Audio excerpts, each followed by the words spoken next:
तो चलिए अब शुरू करते हैं सुपरफास्ट खबरों का सिलसिला।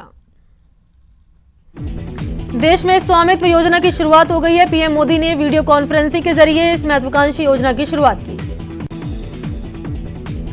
मोदी ने योजना की शुरुआत के बाद वैसे लोगों से बात की जिन्हें केंद्र सरकार ने स्वामित्व कार्ड मुहैया कराया। इस दौरान पीएम ने कहा कि अब आपकी संपत्ति पर कोई गलत नजर नहीं डाल सकेगा। योजना के तहत करीब 1 लाख लोगों को प्रॉपर्टी कार्ड वितरित किए जाएंगे। ये कार्ड मोबाइल फोन पर एसएमएस के जरिए भेजे गए लिंक से डाउनलोड किए जा सकेंगे। योजना से 6 राज्यों के 763 पंचायतों के 1 लाख लोग लाभान्वित हो रहे हैं। इनमें उत्तर प्रदेश के 346, हरियाणा के 221, महाराष्ट्र के 100, मध्य प्रदेश के 44, उत्तराखंड के 50 और कर्नाटक के 2 पंचायत शामिल हैं। हाथरस की घटना पर कांग्रेस सांसद राहुल गांधी ने एक बार फिर यूपी सरकार पर हमला किया। राहुल गांधी ने ट्वीट कर कहा कि शर्मनाक सच्चाई ये है कि कई भारतीय दलित, मुसलमान और आदिवासियों को इंसान समझते ही नहीं हैं। राहुल ने कहा कि मुख्यमंत्री और उनकी पुलिस कहती है कि किसी का रेप नहीं हुआ था क्योंकि उनके लिए और कई दूसरे भारतीयों के लिए वो पीड़िता कोई नहीं थी। हाथरस में दलित लड़की की गैंगरेप के बाद हत्या मामले में केंद्रीय जांच ब्यूरो ने केस दर्ज किया। साथ ही सीबीआई ने इस मामले में अपनी जांच पड़ताल शुरू की। सीबीआई ने उत्तर प्रदेश सरकार के अनुरोध पर मामला दर्ज किया। सीबीआई ने इस सिलसिले में एक टीम गठित की है जिसकी जांच जारी है। यूपी के देवरिया में उपचुनाव के पहले नेताओं के बीच टिकटों को लेकर मारपीट हो गई। जिले के टाउन हॉल में कांग्रेस ऑफिस में हंगामे की तस्वीर सामने आई। कार्यक्रम में मौजूद कई नेता कांग्रेस की एक महिला कार्यकर्ता की उन्होंने पिटाई कर दी। यूपी के देवरिया सदर सीट से कांग्रेस प्रत्याशी मुकुंद मणि भास्कर को टिकट दिए जाने पर एक महिला कार्यकर्ता ने जमकर हंगामा काटा।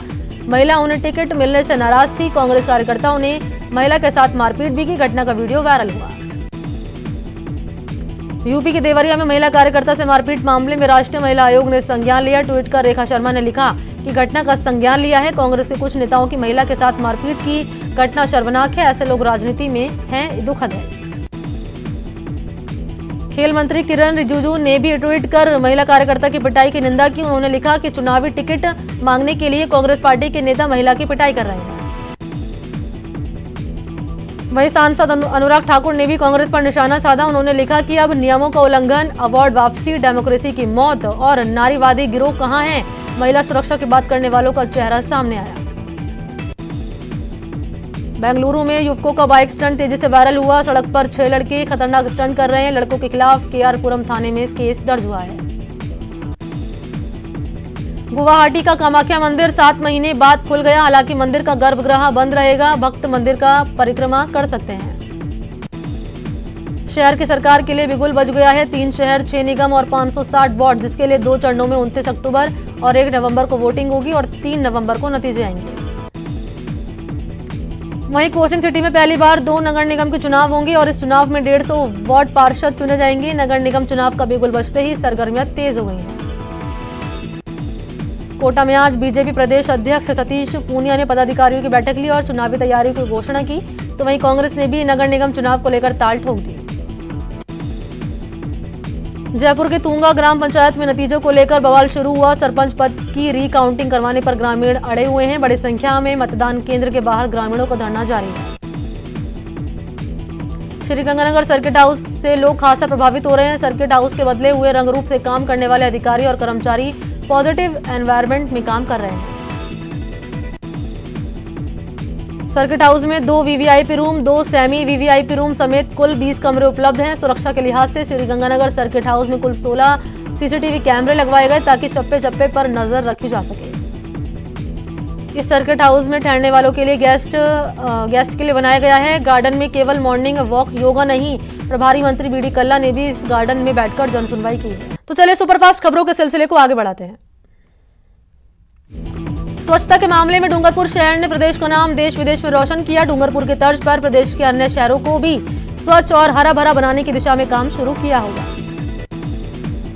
कार्य योजना के तहत वडोदरा को देश में स्वच्छता के क्षेत्र में सिरमौर बनाने के लिए के गुप्ता ने इसका पूरा रोड मैप भी तैयार कर लिया है। केंद्रीय मंत्री गजेंद्र सिंह शेखावत आज 1 दिवसीय दौरे पर बीकानेर पहुंचे। इस दौरान उन्होंने सर्किट हाउस में बीजेपी कार्यकर्ताओं ने उनका स्वागत किया। तो वहीं सुबह उन्होंने कृषि मंडी में कृषि बिल को लेकर किसानों से संवाद किया।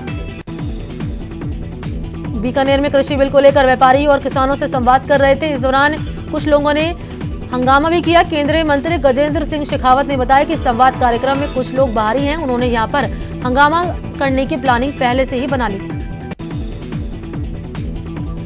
बूंदी में 2018 बैच के प्रशिक्षु आईपीएस कुंदन कनवारिया ने पुलिस अधिकारी और जवानों से मुलाकात की और क्राइम कंट्रोल पर चर्चा की।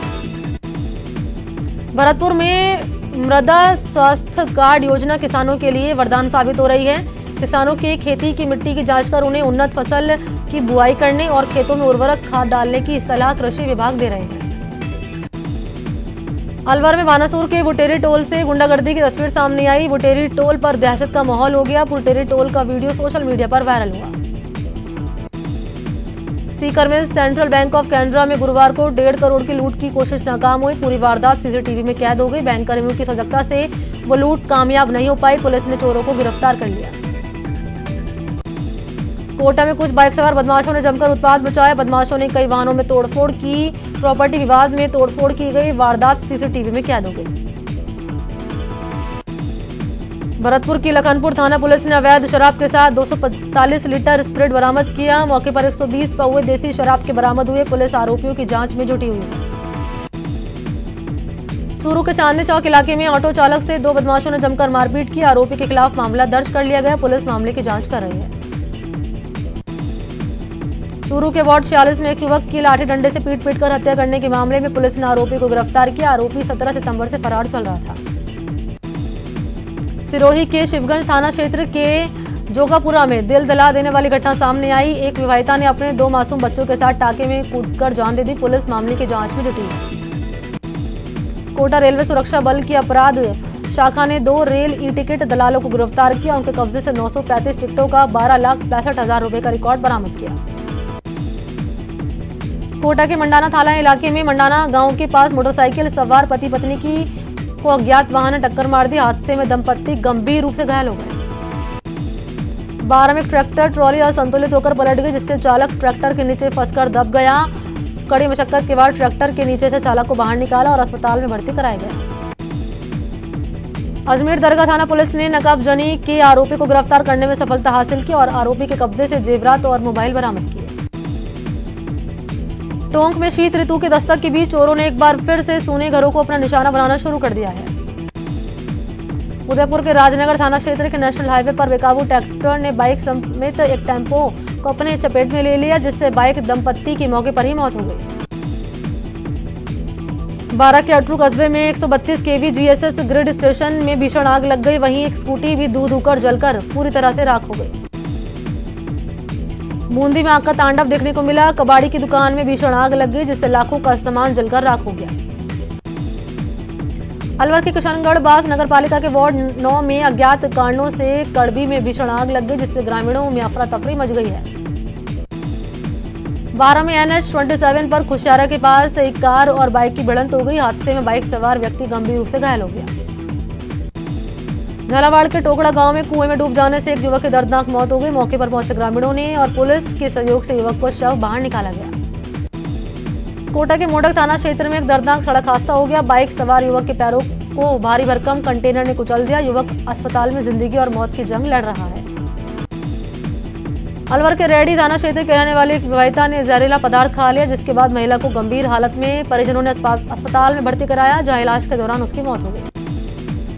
उदयपुर के लचाड़िया पुलिस थाना क्षेत्र के नेगटफला निवासी 28 साल के युवक ने फांसी लगाकर आत्महत्या कर ली। पुलिस ने मौके पर पहुंचकर शव का पोस्टमार्टम कर परिजनों को सौंप दिया। कोटा में फांसी का फंदा लगाकर एक व्यक्ति ने घर पर ही आत्महत्या कर ली। कैथुनी पोल थाना पुलिस पूरे मामले की जांच कर रही है। अलवर में आज महानायक अमिताभ बच्चन का 78वें जन्मदिन मनाया गया। अमिताभ बच्चन के जन्मदिन पर उनके फैंस ने नगली सर्किल पर मास्क बांटे। भरतपुर में लगने वाली साप्ताहिक हाट को बंद किए जाने के बाद दुकानदारों के दर्द को न्यूज 18 राजस्थान पर दिखाने के बाद खबर का असर हुआ। अब कलेक्टर ने आदेश जारी कर फिर से साप्ताहिक हाट लगाने के निर्देश जारी किए। कोटा में कई प्रतियोगिताओं में हिस्सा लेने वाले राष्ट्रीय और राज्य स्तर के चैंपियंस आगामी प्रतियोगिताओं की तैयारियों में जुट गए। प्रैक्टिस के दौरान सोशल डिस्टेंसिंग की भी पालना के साथ कोरोना से बचाव के सभी साधनों को अपनाया जा रहा है।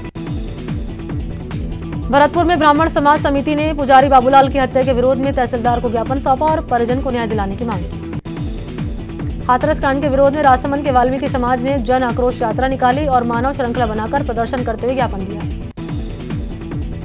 अजमेर में 20 जरूरतमंद होनहार बालिकाओं को मोबाइल समेत अन्य शिक्षण सामग्री उपलब्ध करवाई गई। इन बालिकाओं के पास वैश्विक महामारी में ऑनलाइन पढ़ाई करने की व्यवस्था नहीं थी। भरतपुर के तालाबों का पानी दूषित हो रहा है। गटर के गंदे पानी से लोगों की परेशानियां बढ़ रही है। यूपी के हाथरस में हुई अमानवीय घटना को लेकर राजसमंद में लोगों ने जन आक्रोश यात्रा निकाली और मानव श्रृंखला बनाकर प्रदर्शन कर ज्ञापन सौंपा। भरतपुर में किसान की परेशानी को सुनने वाला कोई नहीं। यहाँ 24 घंटे में सिर्फ 6 घंटे बिजली सप्लाई होती है, जिससे किसानों को खासा परेशानी होती है। बूंदी में राष्ट्रपिता महात्मा गांधी की 150वीं जयंती पर कार्यक्रमों का आयोजन किया गया। इस दौरान लोगों ने कोरोना गाइडलाइन के बारे में जागरूक किया। श्रीगंगानगर के सादुल शहर में कोरोना जन जागरूकता अभियान के तहत स्थानीय प्रशासन ने स्काउट गाइड्स के रोवर रेंजर के साथ जन जागरूकता दौड़ का आयोजन किया। भरतपुर में जगह जगह सड़क के बीच गड्ढे हो रहे हैं। कई बार लोगों ने प्रशासन से गड्ढों को भरवाने की गुहार लगाई, लेकिन कोई सुनवाई नहीं हुई, जिससे लोगों को परेशानी का सामना करना पड़ रहा है। भरतपुर महाविद्यालय वैर में प्राचार्य सुरेश जाट के निर्देशन में जन जागरूकता रैली निकाली गई। रैली को उपखंड अधिकारी अमित कुमार वर्मा ने हरी झंडी दिखाकर रवाना किया। बीकानेर में मोहन सिंह वेलफेयर सोसाइटी ने पीवीएम अस्पताल में साफ सफाई अभियान की शुरुआत की। बड़ी संख्या में सोसाइटी के कार्यकर्ताओं ने पीवीएम अस्पताल में साफ सफाई की। अजमेर लायंस क्लब की ओर से बालिका शिक्षा को बढ़ावा देने के उद्देश्य से आज गरीब बालिकाओं को शिक्षण सामग्री उपलब्ध करवाई गई। भरतपुर में सरकार गरीबों का पेट भरने के लिए 8 रुपए में खाना उपलब्ध करा रही है, लेकिन खाना उपलब्ध कराने वाले ठेकेदार अपनी मर्जी से गरीब ग्राहकों को खाना परोस रहे हैं। राज्य सरकार की ओर से कोरोना महामारी से बचने के लिए लगातार जन जागरण अभियान चलाया जा रहा है। इसके तहत अजमेर नगर निगम की ओर से साइकिल रैली का आयोजन किया गया। भरतपुर में आवारा गोवंश के विचरण करने से आमजन परेशान है। शहर के बाजारों समेत गली मोहल्ले कॉलोनियों में दिन रात आवारा गोवंश विचरण कर लोगों को परेशान करते हैं। भरतपुर की सड़कों का हाल बेहाल है। यहाँ के लोगों को आवागमन में काफी परेशानी हो रही है। उदयपुर के प्रताप वाटिका में ओपन जिम का लाभ ग्रामीणों को नहीं मिल रहा। मोहल्ले वासी जिम तो पहुंचे, लेकिन वहां ताला लटका हुआ मिला। बाड़मेर मुख्यालय पर अंतर्राष्ट्रीय बालिका दिवस पर भगवान महावीर टाउन हॉल में जिला स्तरीय समारोह का आयोजन हुआ। समारोह में जिला कलेक्टर विश्राम मीणा समेत तमाम अधिकारी मौजूद हैं। उदयपुर के मावली उपखंड मुख्यालय के मेवाड़ शॉपिंग कॉम्प्लेक्स में कोरोना वायरस वाले हेयरबैंड बाजार में मिल रहे हैं। अजीब डिजाइन के हेयरबैंड को खरीदने के लिए लोगों में काफी उत्सुकता दिखाई दी। अलवर में समाजसेवी खानचंद चिमनी भाई हजरती की स्मृति में विवेकानंद चौक पर लोगों को कपड़े के मास्क बांटे गए। मास्क वितरण कार्यक्रम में नगर परिषद की सभापति बीना गुप्ता भी शामिल हुई। अलवर के भोजपुर में शहनाई ढोल और संगीत ने गांव की तस्वीर बदल कर रख दी। नशा करने के लिए बदनाम पूरा गांव इन दिनों दूसरे गांव के लिए आदर्श बना हुआ है। राजस्थान में शनिवार को कोरोना के 2123 नए पॉजिटिव केस सामने आए। राजस्थान में कुल पॉजिटिव केस का आंकड़ा 1,56,908 हो गया। वहीं 15 मौत के साथ मृतक का आंकड़ा 1,636 हो गया। वहीं जयपुर में 365, जोधपुर में 349 और बीकानेर में 300 हैं। इन तीनों जिले जो है सबसे ज्यादा प्रभावित हैं। जयपुर के मोती डूंगरी गणेश जी का मंदिर 6.5 महीने बाद खुल गया। मंदिर खुलने के बाद श्रद्धालु दर्शन के लिए मंदिर पहुंचने लगे। वहीं मंदिर में कोरोना गाइडलाइन का सख्ती से पालन हो रहा है। श्रद्धालुओं को दर्शन के दौरान प्रसाद के साथ फूल माला लाने की मनाही कर दी गई है और 6 फीट की दूरी को अनिवार्य कर दिया गया है। देश में कोरोना की रफ्तार जारी है। बीते 24 घंटे में 74,833 नए केस सामने आए, जबकि 918 लोगों की मौत हो गई। भारत में अब तक कोरोना के कुल 70,53,807 मामले सामने आ चुके हैं, जिनमें 8,67,496 केस एक्टिव हैं, जबकि 60,77,977 लोग संक्रमण से मुक्त हो चुके हैं। कोरोना संक्रमण की वजह से अब तक 1,08,334 लोग अपनी जान गंवा चुके हैं। अमेरिका के फर फार्म्स में लगभग 8-10 हजार ऊदबिलाऊ मरे हुए पाए गए। वहीं एक्सपर्ट्स कोरोना वायरस के इंसानों से जानवरों में फैलने का दावा कर रहे हैं। ऊदबिलाऊ उटाहा और विस्कॉन्सिन स्थित फर फार्म्स में मरे हुए मिले हैं। CNN की एक रिपोर्ट के मुताबिक अकेले उटाहा में तकरीबन 8000 ऊदबिलाऊ की मौत हुई है। ऊदबिलाऊ में ये वायरस सबसे पहले अगस्त में दिखा था। इससे थोड़े दिन पहले जुलाई में यहाँ कुछ फार्म वर्कर्स भी बीमार पड़े हुए थे।